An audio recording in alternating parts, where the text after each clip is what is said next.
Out of the 4 reality bombs I made, 2 of them were stolen. Wait, what happened to the other 2? Sorry? Hey there, all you fine fellows. You're listening to Radio D&D. I'm James Landoff, the Dungeon Master, aka Mr. Mayor. Hi, I'm Stephanie, and I play Mirai. Hi, I'm Mike, and I play Marcus. I'm Casey, and I play B. I'm Ethan, and I play Zephyr. Now, roll that recap.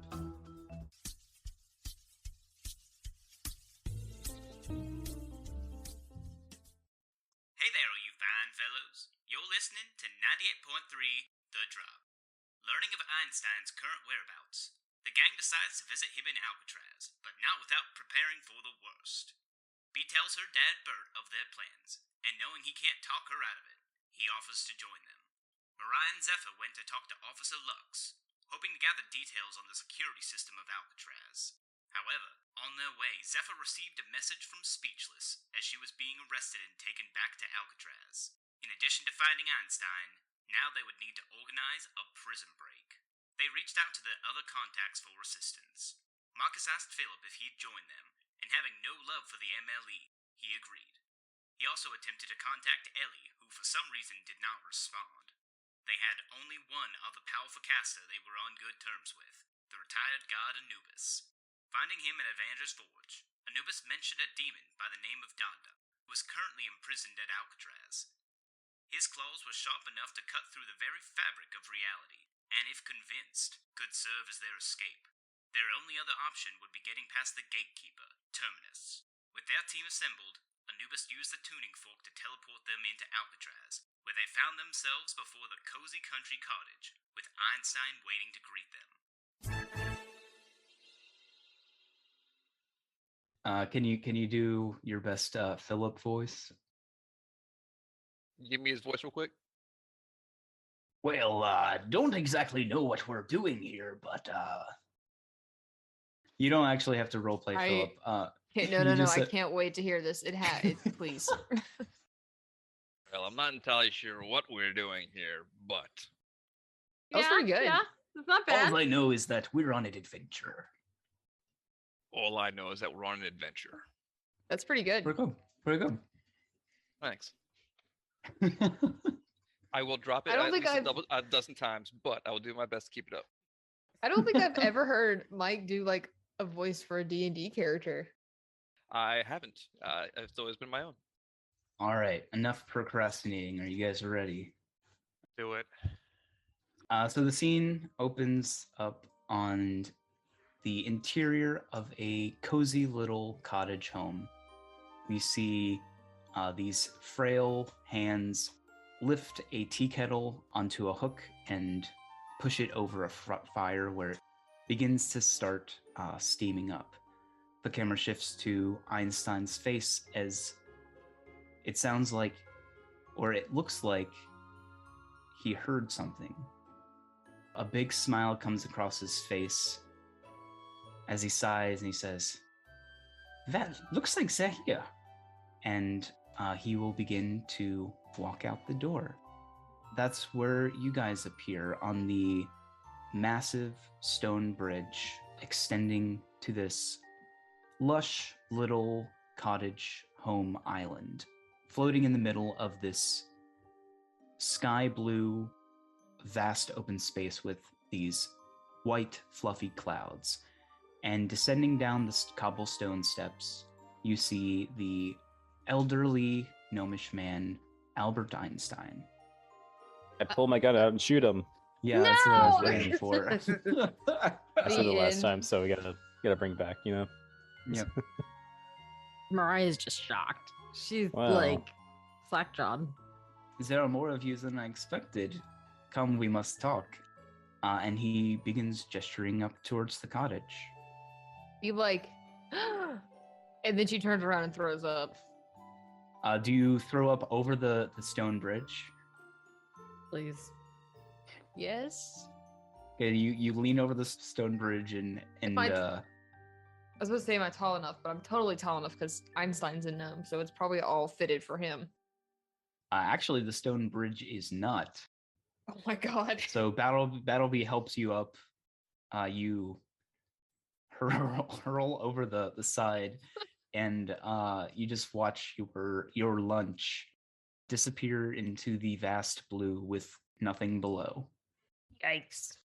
Well, Zephyr's gonna follow the gnome. Yeah, Mariah goes too. Mm-hmm. I can't believe this is not a trap. Yeah. To be determined, I guess. Both Marcus and Philip will go in last. So yeah, you guys begin to walk towards the island, away from the bridge, which it contrasts greatly to the design of the island. It's composed of this like straight cut cold stone, very like Spartan. There's no decoration at all, and he's leading you away from the massive stone door where etched above says Alcatraz. As you guys begin to ascend the cobblestone steps, you will see a comfortable looking cottage home. It's surrounded by greenery with a cobblestone path cutting through it. There are signs of wildlife with birds nesting in trees and colorful insects flitting about. In the distance, you can see gentle gray smoke rising from the house's chimney as the high pitched whine of a tea kettle is heard. Instantly, you guys are, or some of you are reminded of that lonely little cabin you found in the old mines. And though this place is beautiful, you can't help but feel the feeling of isolation. You live. This is where you live, and it's in Alcatraz. Well, yes. Yes and no. It's complicated. Come, I will answer all of your questions once we are inside. I think we have a lot of questions. A lot Aye. of questions. He nods, and as you near the house, the kettle gets louder and louder. He reaches up to the door, going to open it. Does anyone do anything? You're making me feel like we should. I don't know. I want to know how everyone is, like what everyone's demeanor is. Are you guarded? Do you have weapons out? Zephyr doesn't. Marcus No, is ready to call Vera out just in case. I think Mariah is like on alert, but she's not got weapons out. Like this. Yeah. Feels weird, So- right? It feels really weird. Like I think that she feels like something is definitely off here, Mhm. but she's not really sure what it is. He is just riding on Battleby. Kind of. I think she's just like taken by where they are. So she's kind of looking to where he's going, but she's also just looking around at everything. Definitely not prepared if somebody's gonna attack them, that's for sure. As you're looking around, does anything about the scenery strike be as odd, considering who Albert Einstein is? What's the scenery again? Now I'm like, oh my god, did I miss something? It's just like a very serene cottage country home. Like with no technology and stuff? Not a lick of it. I think B is she's thinking maybe he has his lab inside. But if it's not inside, she'll definitely be like, well, where's all your stuff? How do you do all your research? Like, where do you have a library? But she won't necessarily question the outside appearance until she gets inside. So he opens the door, and inside is a fairly rustic interior. He quickly closes the door, knocks a couple of times, opens it, and this time it reveals a massive arcane laboratory, too large to have fit in the seemingly mundane cottage home. You see inside there are tables of bubbling liquids and moving gadgets displayed all over the place. It seems he has several ongoing experiments. He gestures for you all to come inside. Come, come. B again is like, and then she just kind of like holds her breath because she's just so excited to Mhm. like see all of his stuff. Yeah, so she would not have questioned the outside. Casey, you missed your prime opportunity to say the famous line. I don't know if B would have wanted to. Oh, shoot. Okay. She'll walk in and be like, it's bigger on the inside. Very good. Very, very good. I insight him when he turns around. Yeah. Also, what did I get for that 20? So for a nat 20, he is very Amazing. excited, almost relieved that people actually came. Specifically, that you came. V, you rush inside, you say that. Albert chuckles a little bit and begins to lead you guys inside, where your ears are definitely clogged with the amount of noise from the contraptions going on. He leads you away to the sort of center of this laboratory, where you see probably something that would look like his most recent obsession. You see inside a little orb. The orb is comprised of some sort of like glassy, multicolored material, and inside there is a miniature tree growing. And as you guys get away from the noise, Einstein snaps, and as if there were like hidden panels in the floor, they rotate and chairs appear for you all to sit in. Well, Uh, where should we Marcus and start? Marcus and Philip would not sit. We just kind of find a wall to put our backs near and to make sure there's nothing behind us. Okay. It gives you a look like you're welcome to sit. No one's going to hurt you. Yeah, Mariah will sit next to Zephyr, hold his hand. Bert will dismount Pepper, pat her on the head, and sit in a chair. You see, though he wasn't expecting so many people, some of the chairs are actually gnome-sized, as if they were tailor-made for you to sit in. Aww. He sits in Marcus's chair. Okay. I like when my feet dangle. Understandable. Well, you must have so many questions. Where should we start? Mariah will look at Zephyr. Well, What exactly are you doing in Alcatraz? He nods like, okay, that's where we're gonna start. Well, I didn't see eye to eye with many of the committee members of the newly found Tenth Kingdom. They also didn't like the idea of a powerful arcanist disagreeing with them and going off on their own. So it was decided that I would be sequestered in my own pocket dimension. They let me fashion it to resemble my old country home. So, and he looks around the laboratory. This is a secret. You don't tell anyone about it. I don't think I'll be talking to any 10th Kingdom officials about anything soon. He nods and smiles. I quite agree. Secondly, when the bomb went and I went with it, from what I understand, I was in the astral sea. Did you know that would happen? At the time, no. But you were not. You were and weren't in the astral sea, exactly. Sort of an in between. Also, quick thing, did I say I meant chromatic sea too? Oh, yes, it would be the I keep chromatic getting my sea, not C's. astral sea. I keep getting my C's mixed up. I'm sorry. Did you ever look into the disappearance? We simply thought the worst had happened.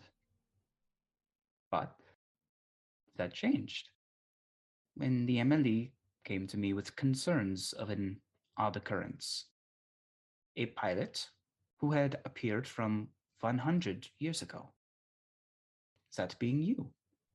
How exactly did I survive in there? Well, as I said, you were in an in-between kind of state, a limbo, if you will. When they first brought you to my attention, I thought it was impossible.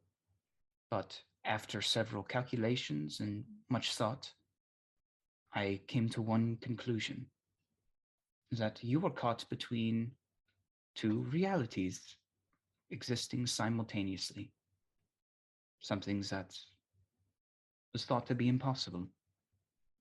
So while I was in there, or well, maybe it was after, the Emily wants me dead.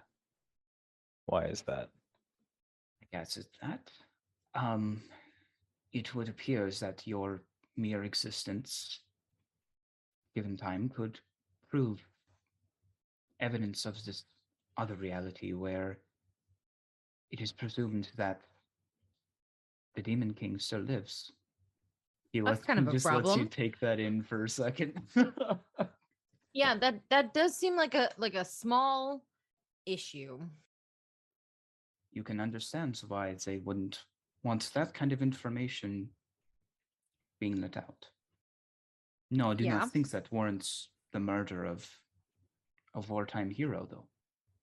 So this other dimension where the Demon King is still alive, could that be the one where he just ended up after the bomb went off?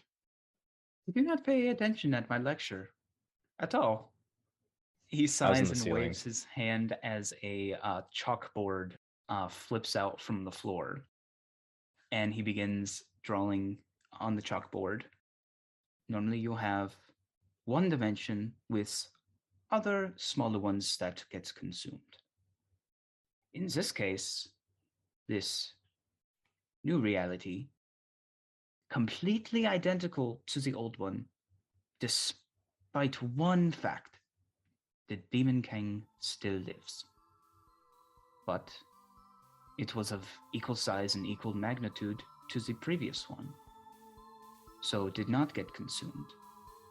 Instead, it got pushed away over a long course of time. 100 years, you could say, in the time you were caught between. When it was far enough, you came back. And it is very lucky that you came back to this one instead of the other one. But in this one, and he points to the other sphere, the Demon King exists in this world. Not exactly was sent, but the Demon King and everyone who was in our world is still there. There's another me running around somewhere. That's kind of unsettling. If you haven't died by now, that is. There's another one of all of us. Then What's Lux's demeanor when she says that? Is she like questioning or disbelieving? it's more like curiosity. Yeah, Albert. He nods. He says, "Yes, if you were in that world, or if you had parents that were there, then yes, you would have been in the other dimension, the other reality as well." Oh, parents are kind of a requirement then. He nods. Therefore, just takes her shoulder. She just kind of shrugs a little. Okay, so then there's not another me running around. I guess I should be happy about that for not me. Means Very you're weird. unique. Yeah, Special. like I said it first. Sorry. Is he your girlfriend? No, that's weird. why is Zephyr blue? I think it's one of we have no idea. Because we saw the pictures. He was human. He could have changed I- any color of the rainbow, in fact. But getting infused with the amount of chromatic energies that you did, I'm not surprised that it had some physical repercussions. You should Yeah. consider yourself lucky that it was only that got changed. He kind of looks down the deck up, like, you don't mean. He shrugs. You don't mean that, right? Okay. It's Um, definitely possible. There's lots of energy in the chromatic sea. A lot of them unknown to us. Okay. Well, he'll just like summon up a gust of wind. That's what this does. If everything down there is fine, I assure you. Well, that is very well and good. You're really just gonna bring Zephyr out with all his friends and just make him Talk about his insecure? dick. Jeez. I assume that perhaps when you were infused with the energies, maybe some aspects of who you are gave preference to those abilities. Does like Zephyr still wear his wings on his jacket? It's probably like in a breast pocket, or I don't know. I feel like he'd keep it close to him. So maybe he like sees the wings sticking out. You'll see his eyes look pointedly at that. Zephyr just kind of seems to mull over a lot that everything that he's kind of heard thus far. Summarize everything. I'm linked to a sort of bridge between this reality and another one. And because of that, the MLE wants me dead to hide the secret. Well, not only that, but latent inside you, there are energies from that reality as well. This is one of the reasons why I needed you to come here. Wait, why did you need him to come here? To collect a sample. What? What could you possibly need a sample for? Well, I'm not exactly doing this world much service anymore. Feels like maybe they don't need me as much as they did. So, I think that maybe I should go where I am needed. And with a sample of the energy from Zephyr, perhaps this is something I can do. Well, I think that's really noble. So what kind of sample are we talking? Like a blood sample, like a spit sample? No, Hair? nothing's that rudimentary. It's gonna be painful. Okay. Sounds like this could be painful. It sounds like it's gonna be painful. What do you need? As I said, I just need a bit of his energy, his essence. But, and he looks at you, Zephyr, I understand that this is you who we're talking about, and of course you need to be willing. It won't hurt too much, I think. It's never been done on a human, at least. He means like my essence. Is he like also? Does that like draw visions back to the factory of like Mariah's soul being sucked up? Like, Oh, A bit. yeah. Okay. You say essence like it's his scent. Essence. But I feel like Mariah's He like puts you in death front of a grip. big purple crystal and grows a large beak. Yeah. Yeah. oh, You know what I'm talking about? dark anyone? crystal, dark Yeah, crystal. dark okay. crystal. I got you. I got you. Okay. Mariah's like death gripping Zephyr's hand and is like, I essence seems a little like the whole part of a person, like their soul. Yeah, he shakes his head. I would just need a small sample. Just a mere fragment. That's all. I don't know. Wouldn't like it wouldn't like make him unstable or anything. Yeah, he kind of like closes one eye and he says, well, there is a chance that he forgets one minor detail from his past, but I forget what I had for breakfast most mornings. What if he forgets? You know, like what if he forgets B or Marcus or Halo? These memories important people have a way of lasting. Zephyr just kind of leans over to me and says, "See, I could have made a snide remark there saying, I don't care if I forget about B, but I didn't. Well, you missed your 'Cause chance. I care about you all. You missed your chance. I held I back. care about you. This is I care. restraint, Zephyr. young lady." Zephyr. I care about you too. Ruffles her hair. That's up to you. So, worst case, I forget gestures to the room. Best case, I forget that I ate waffles this morning. What was the worst case you said? I forget everyone, and then he gestures to the room. Well, Just No, nothing's that extreme. that but you know. he can't die. This won't kill him. Not at all, no. Okay. Can I I have a insight that? question. Yeah, you can insight it. With a 7, Einstein seems eager, to say the least. Oh, okay. Well, she just kind of like nodding, looks at Zephyr, and is like, I mean, if this is what you want to do, then go for it. But how do we get out of here, Mr. Einstein, Dr. Einstein, Albert, if you will? I'm sure this dimension, this reality, could use a lot of help. And he looks out the window at the long stone bridge to Alcatraz. I don't like your chances going through Alcatraz unless you have a way of getting out yourself. I don't like our chances either. I have a But friend there.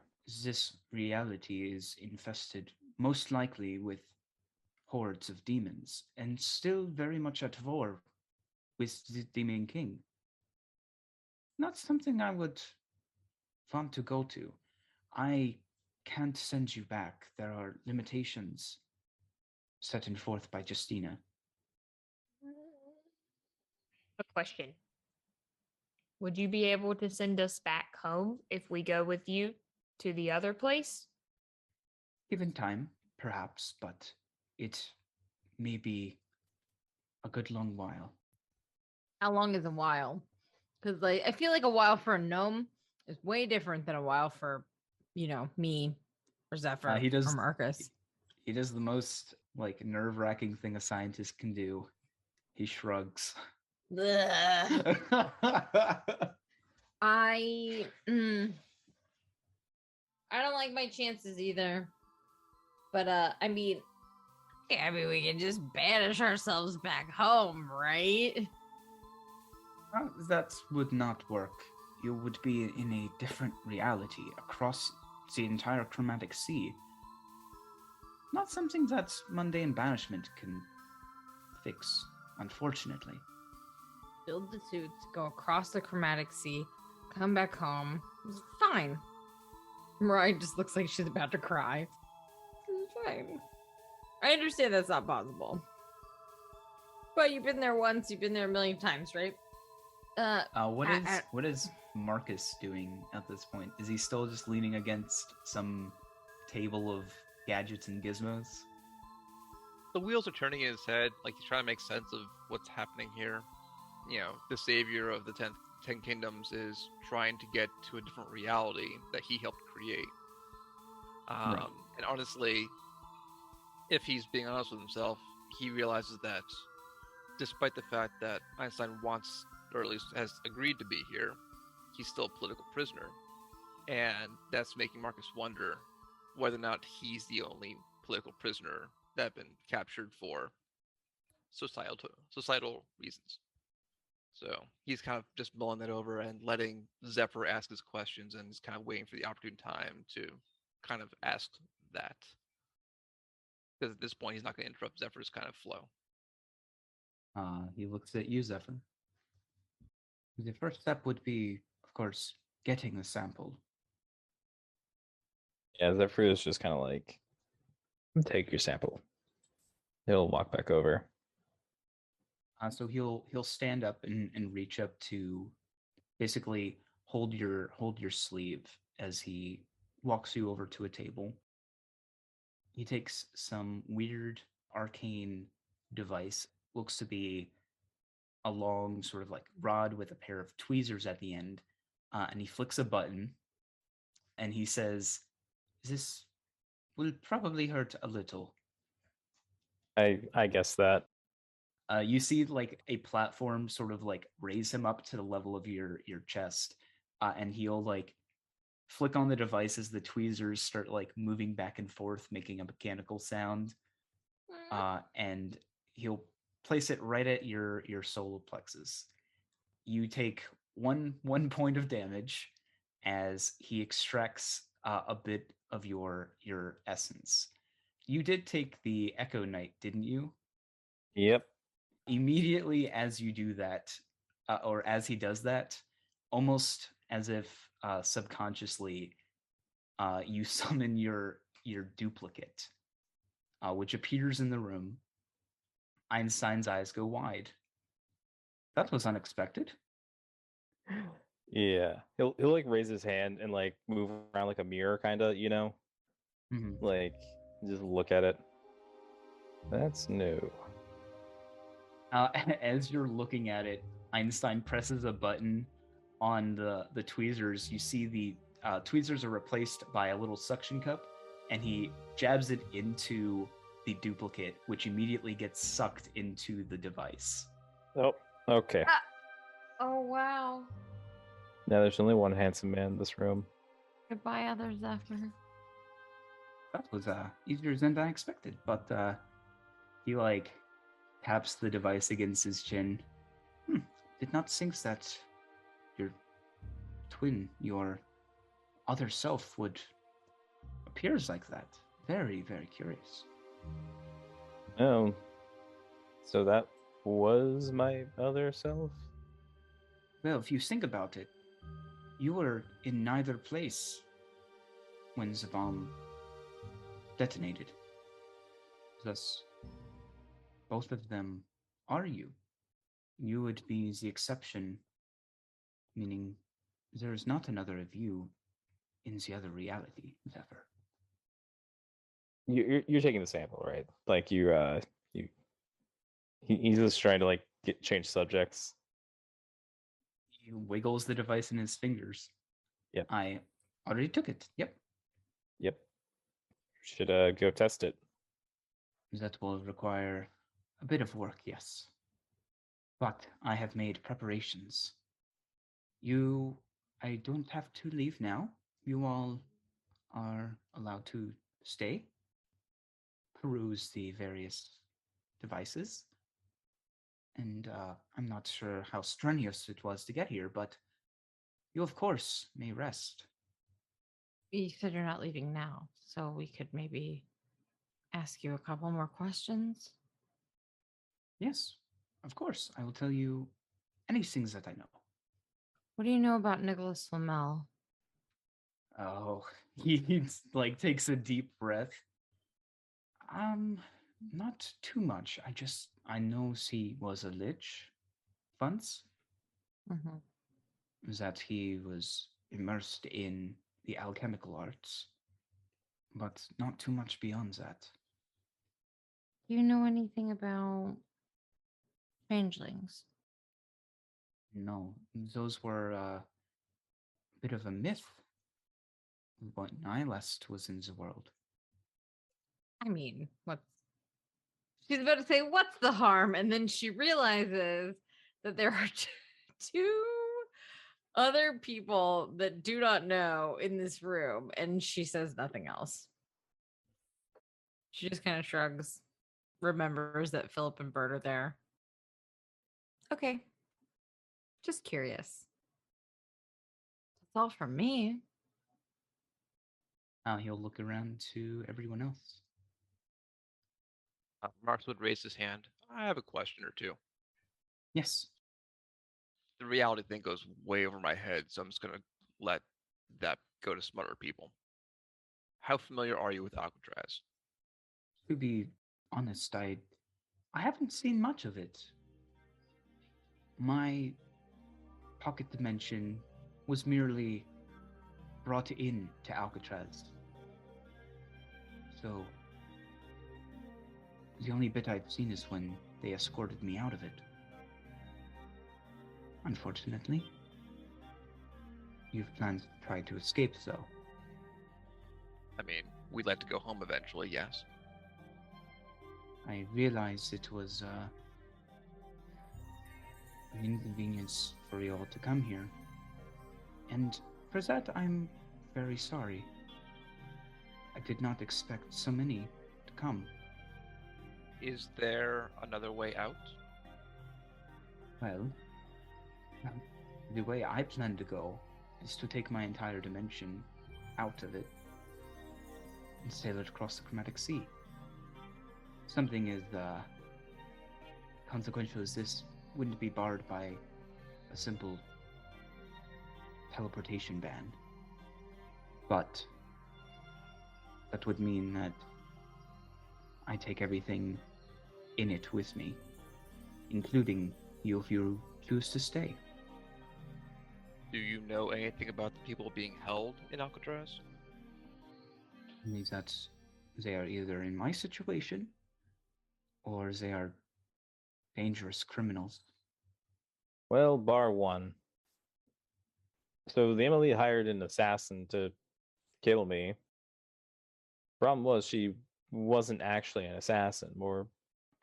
She was more so adept at faking people's deaths, and she just, well, they didn't know that, so they sent her after me, and well, she's back in there now. We want to get her out. It will be very complicated, very difficult, but not impossible. And if it is, you should believe because it is. I mean, at this point, you've kind of done a little bit of everything. Kind of believe anything is possible. Met a guy from the sky from 100 years ago. And that's not even the weirdest thing. I don't know, it's pretty close, but we're in Alcatraz, or in this pocket dimension, talking to Albert Einstein. And he knew your name, Zephyr. Like your whole name. He knew exactly who you were.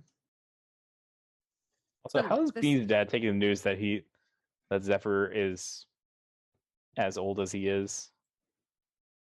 He's just like looking at you. He's dumbfounded at this point that he's sitting in a room with Albert Einstein. That the fact that there's two realities.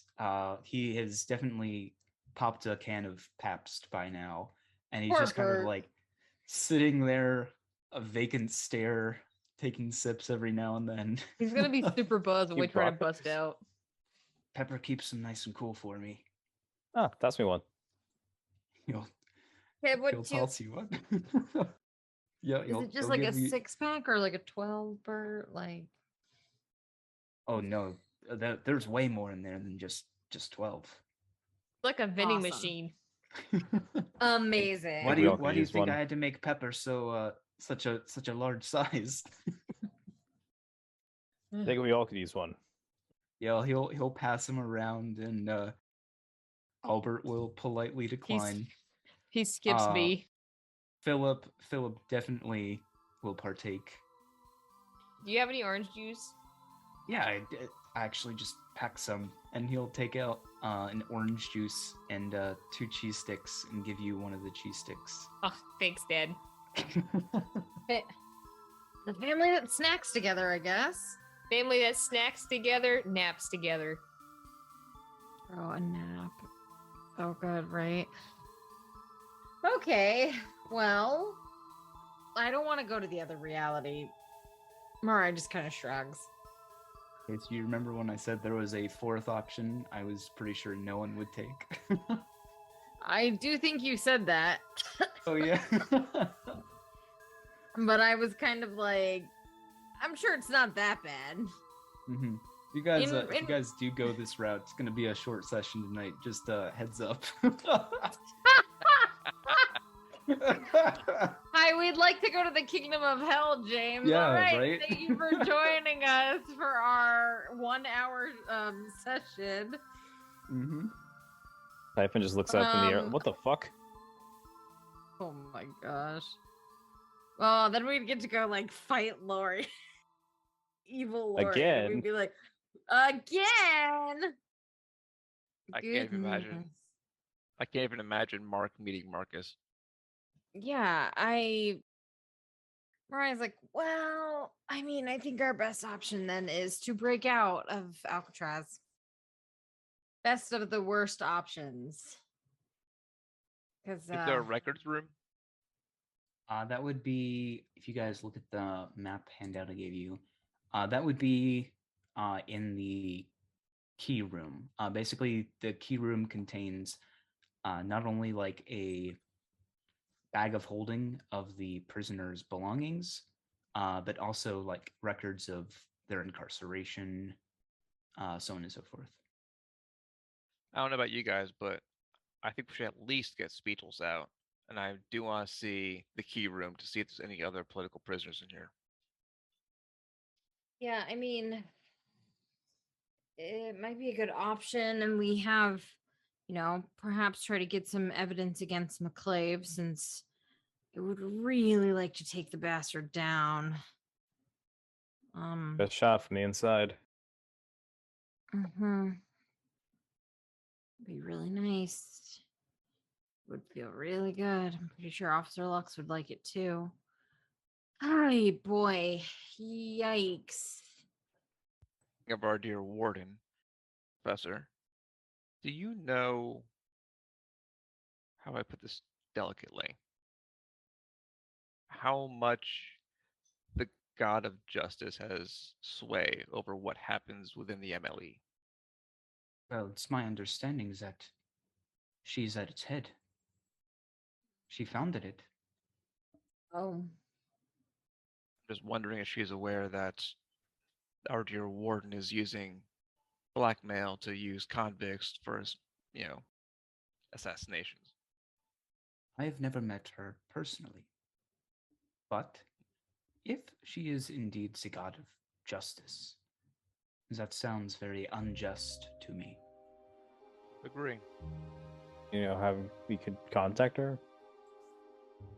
Short of going to Alcatraz inside and shouting for her name, no.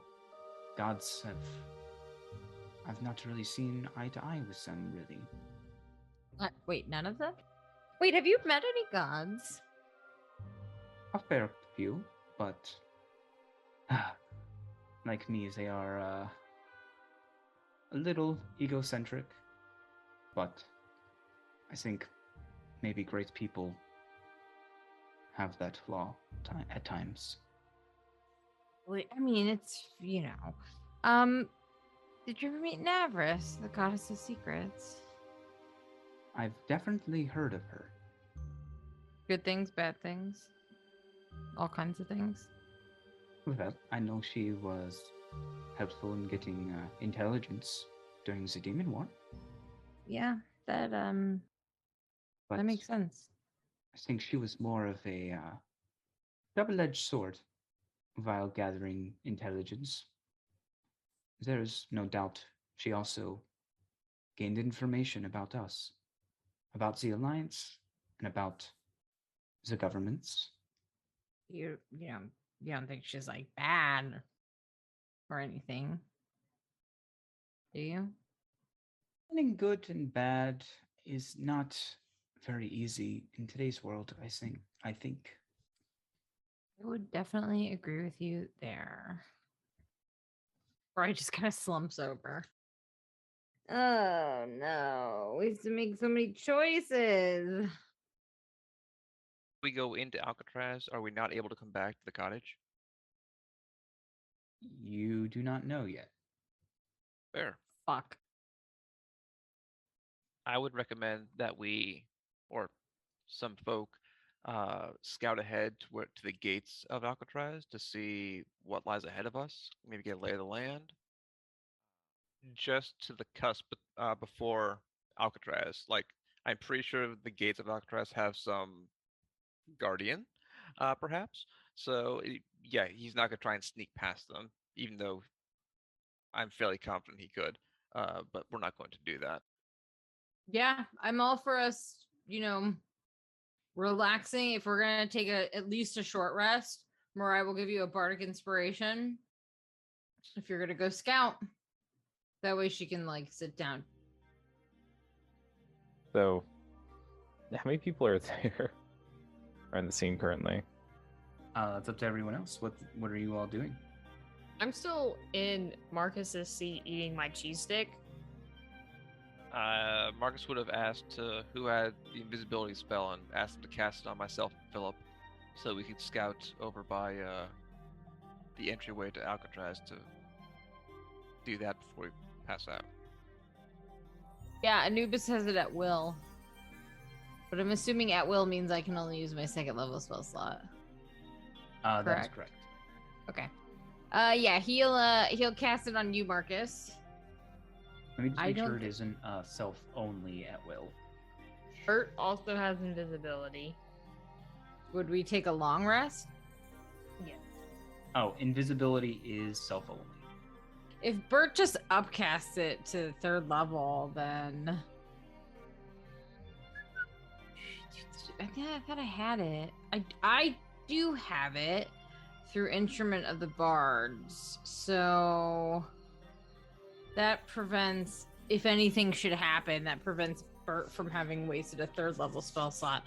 Okay, I'll use it. I'll do it once with Instrument of the Bards on Marcus, and I'll let Bert do it at second level on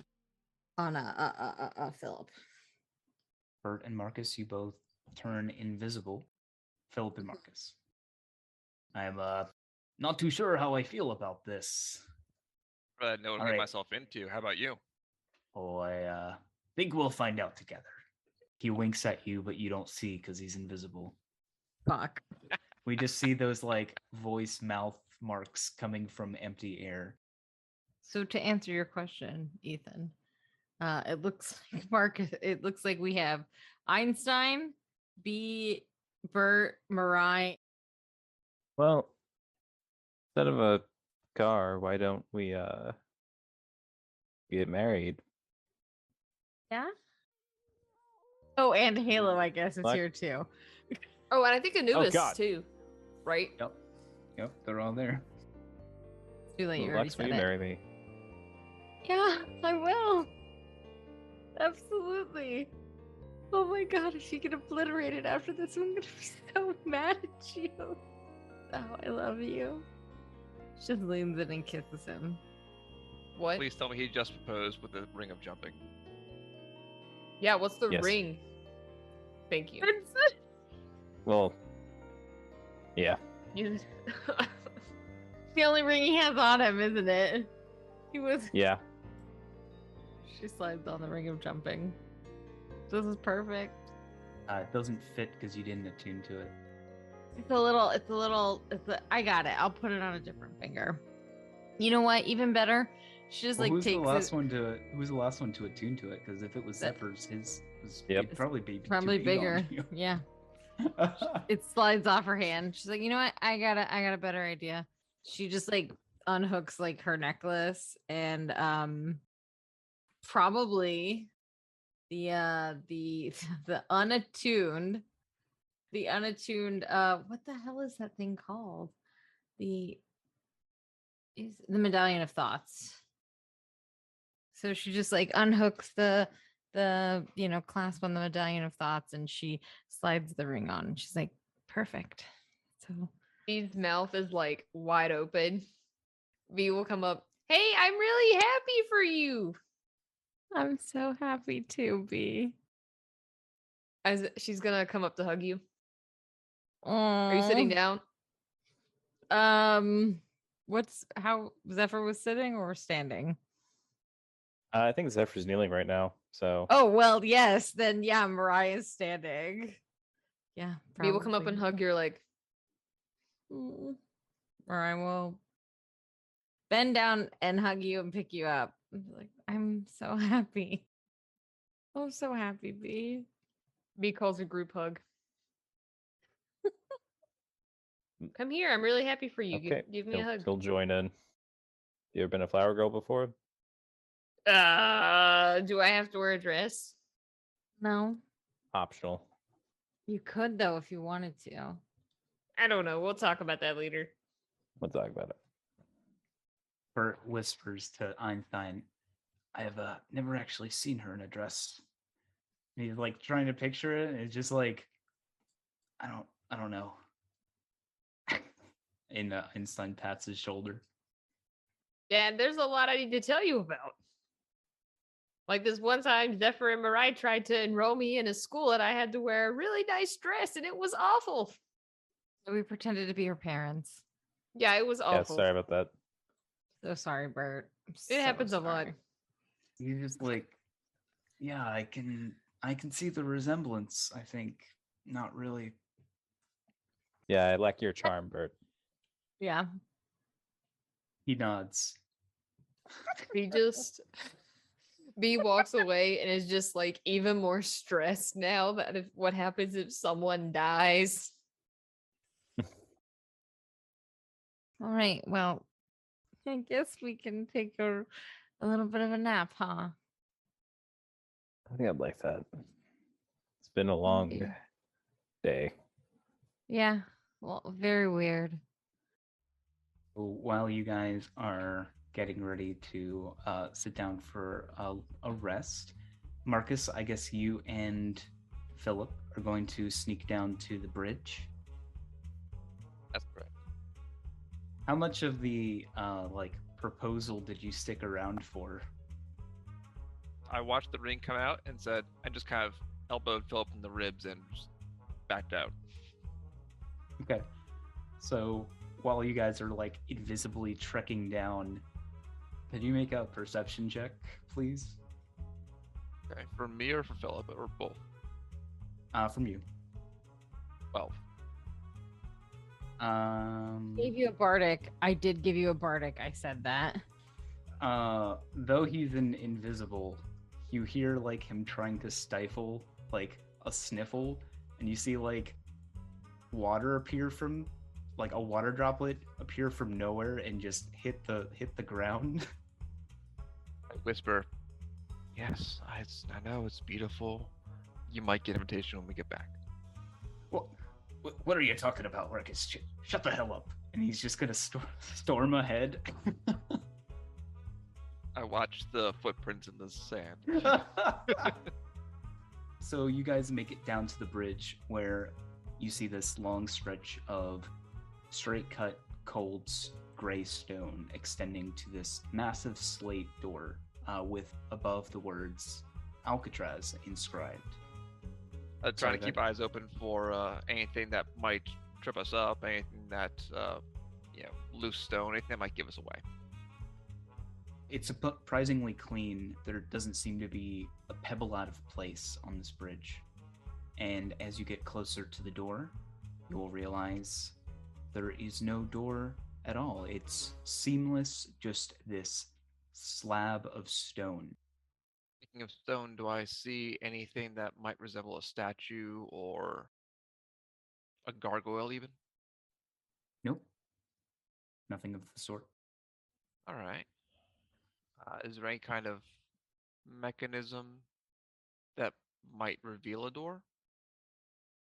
Make an investigation or arcana check.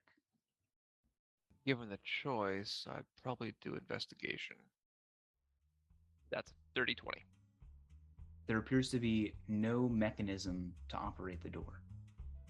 I guess Marcus would want to slowly approach the slab. This is the only way he sees in, right? Mm-hmm. That's disappointing.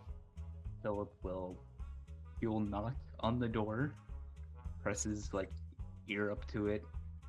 I'm not exactly sure how things like this work, unfortunately. That makes two of us.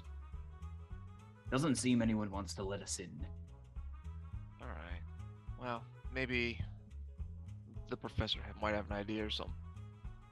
From what you can tell, there's nothing on the opposite side of the stone slab either. Like it's just hanging there in empty space. Yes. Marcus would probably want to watch the slab to see if anybody comes through as changing of the guard or somebody's going to go from Alcatraz to this dimension to a different one. He suspects that Einstein's domain might be a way station between the two, as kind of like a buffer. So at several points during the hour, you'll hear Philip, although invisible, sort of like shifting awkwardly. There's like a couple of yawns where it's clear he's bored. And he at one point says, for traveling to a different dimension, this really isn't what I had in mind. Oh, don't worry. What you have in mind is probably behind that door. I just need to figure out a way in. At that point, the hour will pass and the invisibility will wear off. Alright, well, let's go back to the cottage. Congratulate the newlyweds, or the newly engaged, and take a rest. He'll nod and follow you back up to the cottage. Could get married. Could have Einstein marry us in the pocket dimension. Legally binding? Not sure. Really cool? Yeah. Probably paperwork involved. Probably. So much. I think if all the nerds would be jealous. It's true.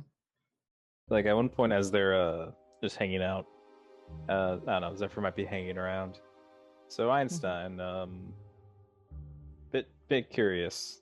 Like, let's just say, like, well, if this doesn't go well, what would your last words be?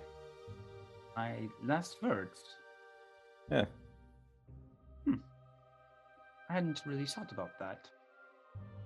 Well, I suppose it would be, keep looking to the future. There's always more to learn. And, as I said before, if it's impossible, believe it's possible because it is impossible. I think those are good words. I didn't catch it. You're speaking your native language. No, I wasn't. Was I? He looks at B. Was I speaking Gnomish? B's like, oh my god, he's talking to me. Yes? He shakes his head. It's a joke to Einstein's last words. We don't know what they were because the nurse who was taking care of him didn't speak Oh, I German. see. Zephyr actually does catch it because he does speak Gnomish. As Marcus and oh my gosh, I keep forgetting he's in the party right now. As Marcus and Philip re-enter the cottage, I think Einstein would be admiring your constructs, both Bert and Bees. You made these yourself. I made this one. B will pat Battlebee. I made her with the help of my dad and our friend Shunwei. He hears the name Shunwei, and he gets like a little bit of a grimace. And these are like other Warforged? And Bert shakes his head. No, these are... He looks at UB. These are special. Yeah. These are our Steel Defenders. These aren't Warforged. Well, they are very impressive, whatever they are. Yeah, we work really hard on them. Battlebee's my baby. B hugs Battlebee's leg. Oh, I just wanted to show you. She has cup holders. She's got snack baskets. She's got like a trunk. B like opens Battlebee's trunk. There's a lot of space in there. You could... Yeah, I tried really hard on her. Could potentially make it better by... And then he like starts listing off like things you could do, like ignoring regular size parameters by using a bag of holding for her normal trunk space. But he starts going off on this like long tangent. But then he like sees you hugging your Battlebee's leg, and he's like, "But yours is very good, still very good. Thanks. Would you like to see something that I have been working on?" Yes. He smiles and will lead you over to the multicolored glass orb on the center table. Just to reiterate, it is sort of like this glassy material with inside a miniature tree. It looks like a maybe like adolescent oak tree. And you can see that it's like nested in a patch of earth inside.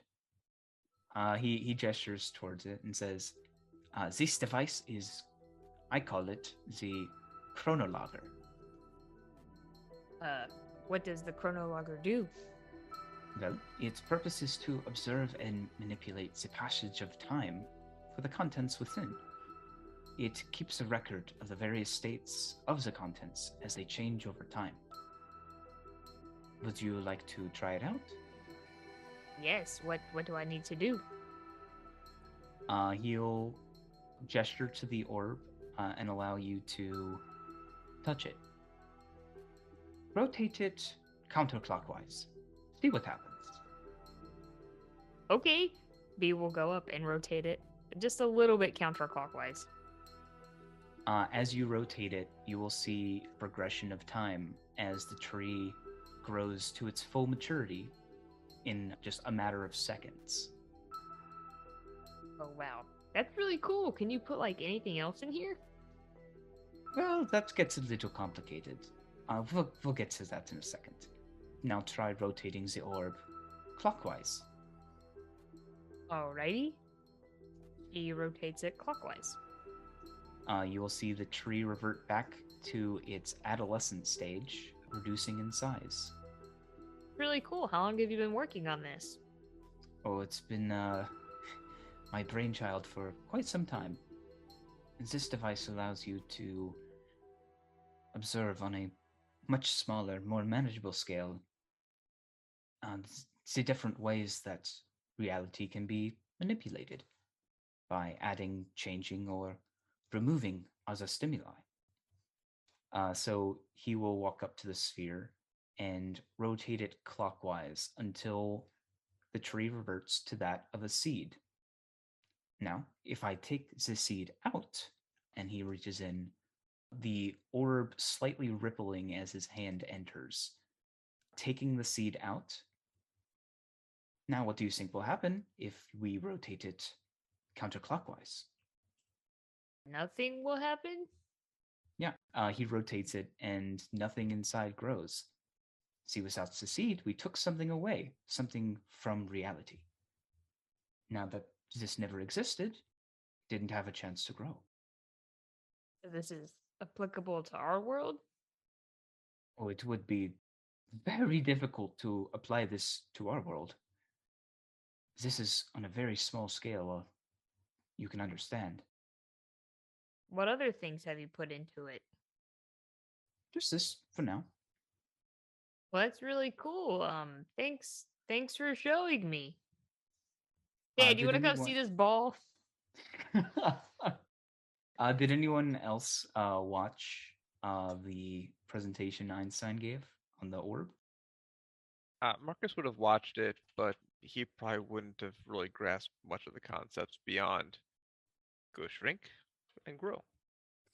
Okay. Well, I mean, Marcus is smart, right? Yeah, Yeah. he's smart, but just the idea that he's basically witnessing localized time travel. The idea of localized time travel within a separate, basically a reality within a reality. The implications of that is kind of beyond him. I think Mirai watched from like afar a little bit. Very interested though. I don't know what she would say or how she would like enter that conversation. She probably has the wheels turning in like a very dumb Mirai kind of way. She doesn't know what could be done with that. She's very curious though. You'll see Einstein reset it and place the seed back in. Now, I told you that this keeps track of the contents over time. What happens when there are unexpected or missing elements? Do you mean missing elements as in like if the tree was there and it was midway through its life and then you took it out and then it was missing? Or do you mean missing elements as in there are elements that need to be present that haven't like ever been there? What do you think would happen if I allowed the tree to grow, then took out the tree and tried to reverse time? It would break reality, wouldn't it? Mirai just like speaks up from the side. He shakes his head. You'd think maybe think that, but not exactly. So if you bring it to its midway point and then you take it out, but then you reverse time, what would happen? I think the tree would still be there. Would you like to find out? Sure. Yes. So you'll watch as Einstein progresses time to that of when the tree is a small seedling, just beginning to sprout. He reaches in, the orb ripples, and he plucks it out, placing it on the table next to it. This part is maybe a little dangerous. I'd advise you step back. He steps Marcus back takes a step. immediately. Marcus would take a step closer. Closer to the orb. Well, Marcus is like observing from across the room, so he's stepping close to get a better look. Not nearly as close as when B steps back. So still Okay. behind B. Einstein will stand a good 10 feet away from it and operate it with a mage hand. You'll see him. B will be moving backwards. You'll see Einstein reverse the orb by turning it clockwise. And though the plant is currently on the table, you will see from it and portions of the table around it, strips of color break off and enter the orb, making up for the material that was lost. When all of the material has been supplemented, you will see bits of the plant remain, and a very small fraction of the table had been used. What the fuck? Kind of right. Oh. He nods. You were right, yes. The tree is there. But not maybe what not was- the exact one. And it costs something else. Colors, the ribbons. They're like the one in That the trade. yeah, in the cavern with the Balthazar. Einstein gives you a confused look. There's this room Mariah has like gotten up and is coming over. We went into this cavern and there was this room. It was spherical, and if we threw things into it, the things discorporated to these strips of color. I see. That is what happens to part of the plant and part of the table. Made a tree out of nothing, kind of. Not nothing. You just traded Just traded. from one Would reality you to like another. to see something else? Yes. Yes. What do you think would happen if there was additional material unaccounted for inside when I reverse time? It would probably shove the material out. We have colored ribbons coming out of the reality. Einstein looks very pleased at you, Marcus, and is like, "You are very close. We should watch." This time, Einstein will progress time more to where the tree was an adolescent, and inside he will place a single small palm-sized rock. He will rewind time, and almost immediately the rock will disperse into ribbons of color as they exit the orb, seemingly vanishing into nothing. So that was just what happened. That was what happened in the cave. Where do you think it went? Chromatic sea? No, I think it's still here, but it's just energy. very close. He will reach into his lab coat pocket and pull out a magnifying glass, handing it to one of you. Marcus will step forward. You take the small small handheld magnifying glass. What am I looking for? Look around. He would put the magnifying glass to his eye and kind of look around the room. as you look around. Maybe you thought they were just sort of like dust particles or smoke from a nearby experiment, but you will see almost impossible to see clusters of miniature diamonds have formed in the air and are floating there since they're so light right now. Does this diamond look similar to the diamond that we saw in the cave with the big egg? Sure does. Okay. Marks would just kind of mutter to himself and pass the magnifying glass to B. Takes it and we'll look around. Make the same observation as Marcus. What happens if you don't remove the tree, but you break off a branch? Same thing. That material had to come from somewhere. It would need to be supplemented. Who's around still? Anubis, Philip, Bert, Halo, Zephyr, Everyone. everyone. Fucking nap. I think B would have probably told her dad, To take a nap. no, that you are a changeling. Oh, okay. Well, only because he didn't know a lot of stuff and she felt obligated to tell him. I also don't think he fully grasps what The that concept. even is. Yeah. She was just like, my friend Mirai can change her shape. And she's this thing called a changeling, and I need to tell you more things because you get stressed out a lot. And he was like, oh, that's B. Ah, jeez. Sounds like That's that, yeah. Yeah, I think Mirai would just kind of like bend close to Einstein and is like, okay. So remember when I asked you about changelings? No, I'm one of those. oh, are you? Nice. Yeah. It's kind of weird. I know. So it's not by magic. It's purely you. Purely me. They made me in a lab or something. He was about to ask something, and then you see his mouth hang open for a second, and he just closes it. Wait, no, ask your question. It's probably would not have been appropriate. No. You can ask. It's fine. Give me an insight check, please. Okay. I got a 17. Okay. He had the same look on his face when he asked Zephyr for a sample.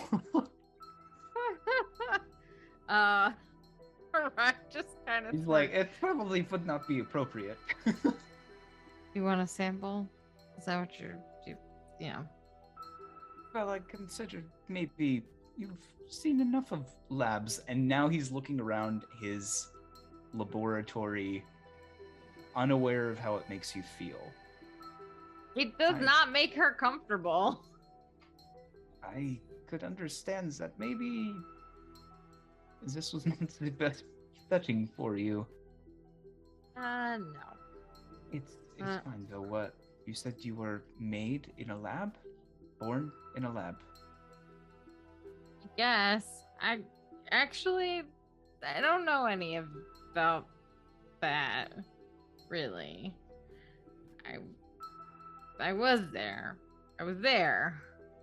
I don't know how I got there. And I don't have any memories of it. I just they fucked with my memories. So I don't know. I was made there or born there or made seems to be true, yes, based off of the conversations I had with the Dr. Victor. Regenesis. But yeah, I just, there were a lot of them, I think, and created she's gonna like take out, I still have those things on me, right? The Regenesis Infernal spell paper and the Warforge Infernal spell paper, and kind of show him and be like, it's kind of why I asked about Flamel. He'll look at the papers and kind of like He's definitely seen the Warforged one, but I don't think he's ever seen the one on Homunculi. And he kind of just like looks over it, gets like a concerned face, and he says, "I see." And these belonged to that Flamel. Yeah, we think so. Well, found them in two different places. The Warforged one was at the Iron Heart Initiative factory, and the Homunculi one was at a place called Regenesis. So yeah, that's where I was. Yes, someone broke me out. Yeah, they tried to make another one, and it didn't work. So I don't know. I don't have any recollection or anything of how I was created. I just was there. And then I had to get my form stabilized, and I had to go to the chromatic sea. Zephyr came. But it's kind of a weird thing.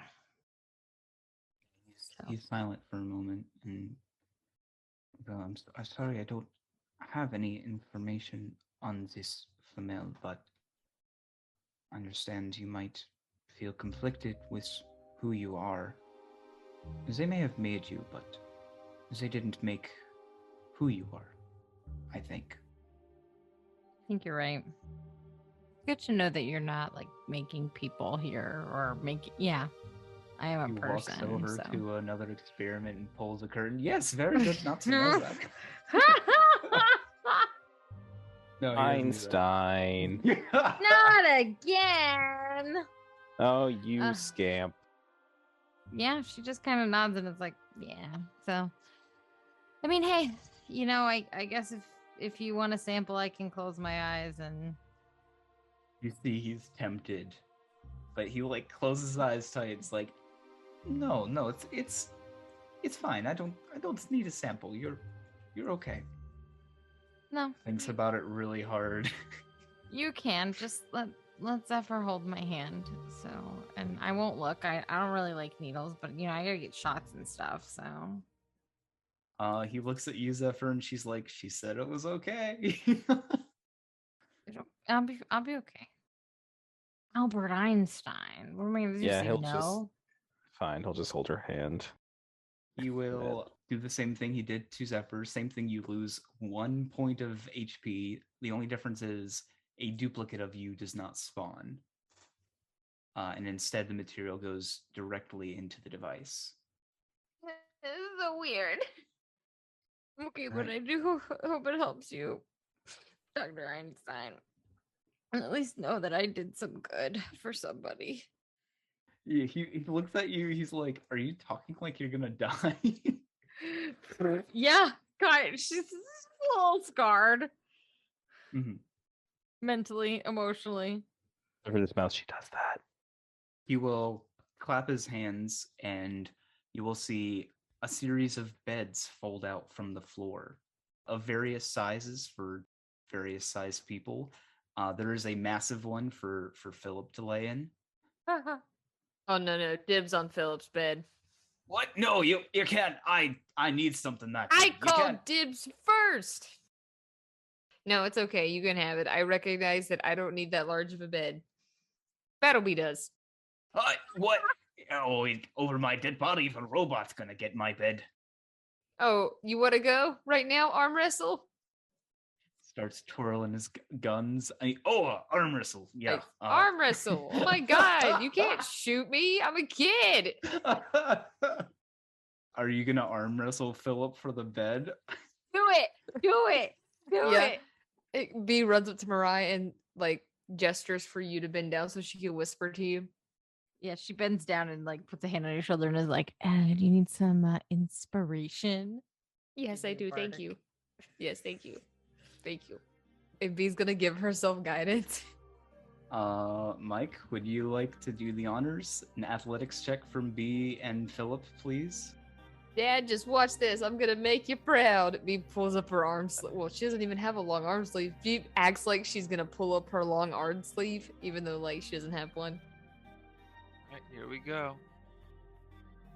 Oh my god, a 25. Yeah, there's no way. Oh no! Wait. The Roll D8. Okay, so no- total. B gets no an mercy. 8. No mercy. He slams your hand onto the table and he like laughs. Ha! Now I B- get the bed. And he's Now gonna, B starts crying and acts like her arm's broken. Well, I didn't break your arm. No, you're Daddy, fine. Dad. B, jeez. He'll like go to cast Cure Wounds on you. Dad, you don't have to. I'm kidding. I just want you to get mad at Philip. Wait, you're not actually hurt, B? No. He's fine. I mean, my pride hurts. Yes. Well, Oh. I'm getting the big bed then. B goes to shake his hand. Good game. Good game. Is B there will anything anyone else slowly wants walk over to do? her small gnomish bed Mm-hmm. and holding her arm that just got probably thrown on. He probably slammed her on the table. Halo's giving Philip a disapproving look. And he's like, "Well, if you let kids win all the time, they get soft. They think they feel entitled to the world. You gotta show them they can't win them all." Halo will slowly shake his head. Oh my god. B has no issue with Philip going ham. All right. Is there anything anyone wants to do before you guys settle down?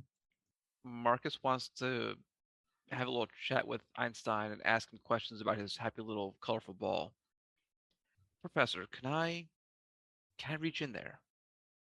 He gestures. By all means, of course. Reaches in and snaps the top of the tree off and leaves the piece in there and steps back to his previous place and says, "Can we go forward in time?" He nods. He will rotate it counterclockwise as you'll see the limb begins to decay on the ground. Now, can you go back in time to before I broke it? He will rotate it clockwise. You will see the decay of the branch undo itself. As it gets to the point where you broke the limb, the material will readjust itself to be back where it was before you broke it. Go forward in time again. You will watch him rotate it counterclockwise again, and having no other stimuli involved, the tree room will remain intact. Fascinating. Is there any other questions you have about this orb? You seem very curious about it. The implications are terrifying.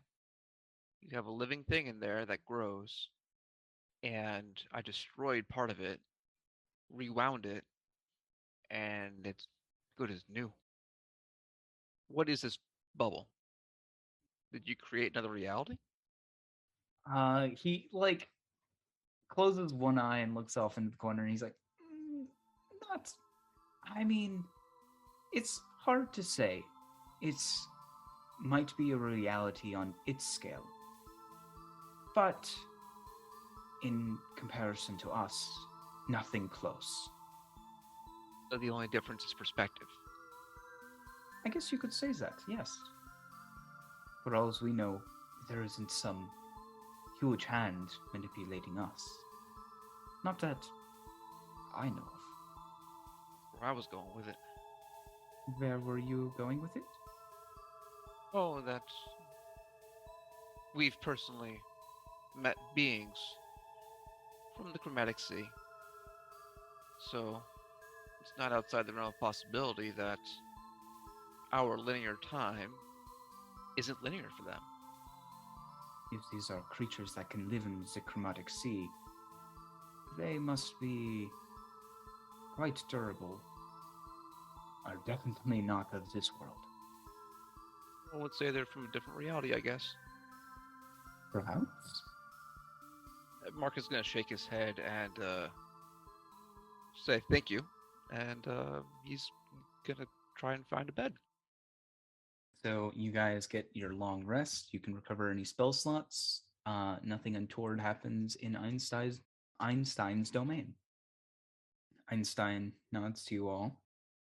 But I suppose this is mutually beneficial, since that my exit will be your entrance. Guess so. Are you ready? No, but I don't think we really have a choice now. Well, I mean, I guess we do have a choice, but we don't None really of us like want to go there. Yeah. Einstein, it's been a pleasure meeting you. And she'll hold her hand out for like a handshake. He'll extend his elderly hand and give you a handshake, saying, I couldn't do this world much good, but maybe I can in the next one. You did a lot of good. I'm sure you'll help them just like you helped us. That's debatable. Out of the 4 reality bombs I made, 2 of them were stolen. Wait, what happened to the other 2? Sorry? I'm sorry, there are 4 of them? Wait a minute. You made how many? You can see why I don't trust the people in this world to do good with them. Wait a minute, you buried the lead here. What do you mean there are 4 of them?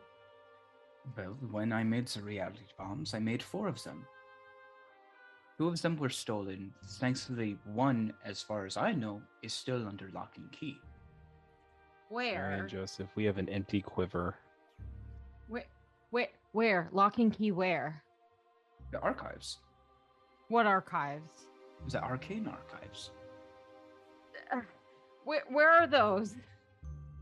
They're in the upper district, of course. Hey, Einstein.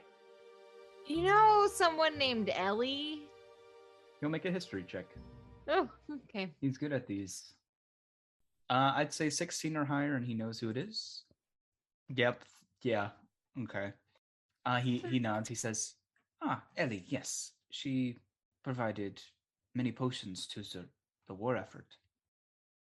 We forgot to tell you something. It's probably pretty important here about the other reality and stuff. So we saw like 2 hearts of the reality. No, you The only twins. saw 1. Well, sorry, rewind. We saw 1 heart and we heard about the twins and the consumption, and one would overtake the other. And Ellie was trying to harvest that so she could live forever. Kind of. Scowls a little bit. I've never heard of the heart of the world. I think maybe mortals should not be meddling with that kind of thing. I would agree with you on that note. Tell me. Unfortunately, there's not Go much ahead. I can do at this point. Well, that is true. But what you can do is tell me, does she have access to the arcane archives, or did you know if she did? And how do we get access to them? Getting access would be nearly impossible. But he looks at you guys who are currently standing in his pocket dimension in Alcatraz. If I know anything, that maybe it's not impossible for you. But if you were to go about it the right way, you would need to become government officials, background checks, the works. Or I just kind of like bends to his level and is like, let me tell you something about us. We never do anything the right way. It's always the figured. absolute wrong way. 100%. I got arrested trying to meet you, so. Well, you did end up in Alcatraz. Yeah, I did. And I might get stuck here for the rest of my life. There's always the demon world. There is always the demon world. I mean, technically, you could kind of chill out here and see if we make it or not, but I don't think you're gonna do that. So That's the thing. The only way for you to get out is for me to leave. how'd they? What? Unless you're just hoping the MLE pays me a visit. That would be convenient, wouldn't it? Highly unlikely, though. Completely unlikely, though. What did you say? Believe in the impossible? Mostly that's if you have something to do about it. If you're relying on others, it becomes more impossible, I think. That's fair. That's totally fair. Listen, relying on ourselves even has. You know what? Have fun in alternate world where the Demon King is. That does not sound like fun, you know? He nods. I enjoyed meeting each and every one of you. But mostly And- Zephyr. Yes, especially Zephyr. But as I'm leaving, will be very sad to leave this world. This was my home. But, and he gives like a sweet smile. I think I should be where I'm needed. Yeah. I kind of agree with you. People didn't really deserve you here. But if it wasn't for you, I would have never met him. So I'm happy about that. She'll like open up her arms and give Einstein a hug. He will, with his like frail little gnome man arms, give you a small hug and pat you on the back. So at least I can thank you for that. Be safe. Make more bombs. I don't know what you're planning to do, but He seems to shakes be his like- head. No, not making more bombs. That was a huge mistake. Well, debatable. She looks over at Zephyr. No, He's no, here he's right. after all. It was. Ah, but if he hadn't made the bombs, you wouldn't have met me. Well, Catch 22. Regretted it ever since I've done it. Can't go through life or the rest of your life with regrets. So we'll take care of things here. You take care of things over there. And with that, Deal. he'll give you all a slight nod. You may want to stand as close to the door as possible when I leave. I think we'll do that. Marcus would walk over to him and go to shake his hand. He'll And give he you a would, handshake back. kind of under his breath so that he could hear it, Marcus would say, I believe because it is absurd. And then he would release the handshake and then walk towards the door. He hears what you say, and you feel his grip on your hand tighten ever so slight. yes, this is it. He nods and he says, I am terribly sorry for what I put you through, my boy. But if you are here now, I think it's because you're needed here. I am here now, so that's what matters, I suppose. And he'll look back at your large group of friends and give a sweet smile and say, I'm just glad you've found friends here. That's kind of the funny thing is you can never have too many. Be careful when you're crossing. It can get pretty hairy in there. Speak from experience. Yeah, Goodbye, Zephyr Wesley. Dr. Einstein. I No. hope you get your plane back. Well, if you love something, let it go.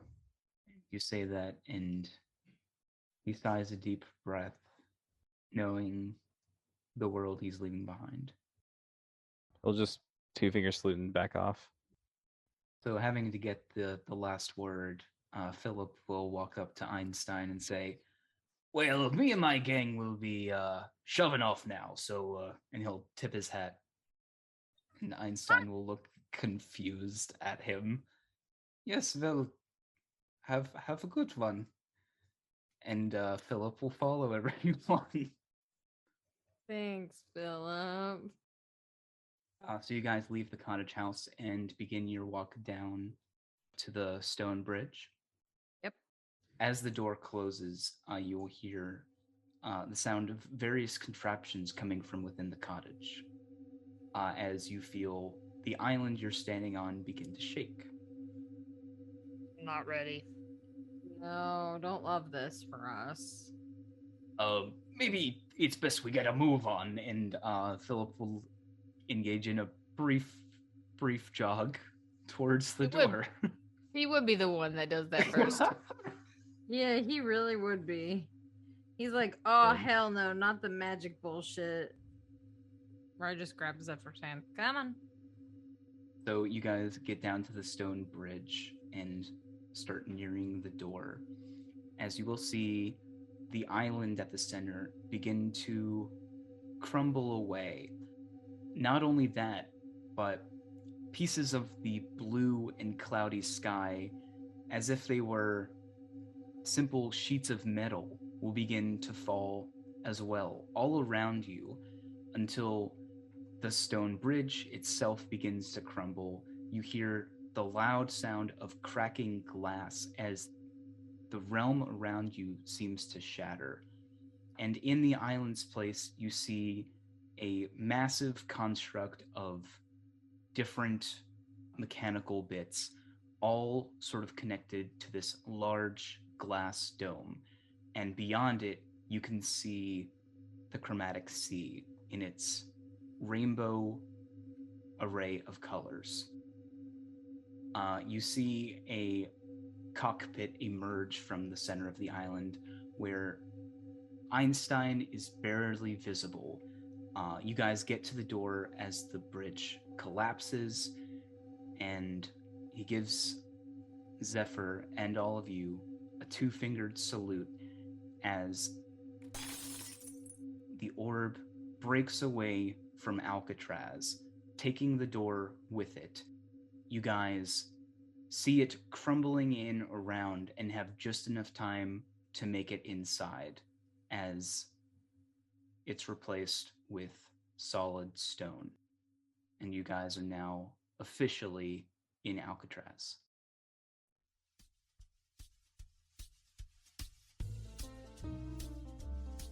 Thanks for listening to another episode of Radio D&D. You can find us on Instagram, TikTok, and Twitter at Radio DD Pod, and make sure to check out Drawforth Arts on Instagram. They created our podcast cover art and did an absolute amazing job. If you liked what you heard, please rate our podcast on Apple Podcasts, Spotify, or wherever you're listening. Hi, I'm Stephanie. You can find me on Twitter or Instagram at Plain Ethereal. That's PLAIN Ethereal. I'm Ethan, and you can find me at my Twitter, at Badger_D, in as in the letter D. Join us next time on Radio D&D.